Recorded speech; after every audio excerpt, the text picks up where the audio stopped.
तो जैसा कि आप सभी जानते हैं कि पहले से खेसारी और काजल बहुत अच्छे दोस्त रहे हैं और ये दोनों बहुत बार एक साथ काम कर चुके हैं और इनके बीच कोई मनमुटाव भी नहीं था। लेकिन हाल ही में इनके बीच काफ़ी ज़्यादा तकरारें देखने को मिली।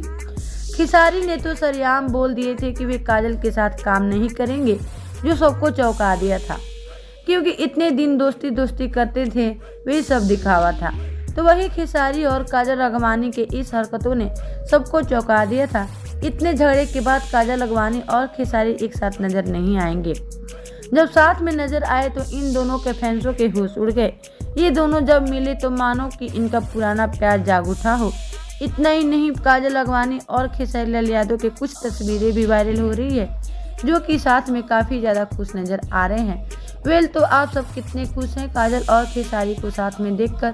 बताइए हमें नीचे कमेंट बॉक्स में। वीडियो पसंद आया हो तो इसे लाइक करें, शेयर करें और हमारे चैनल को सब्सक्राइब करना ना भूलें।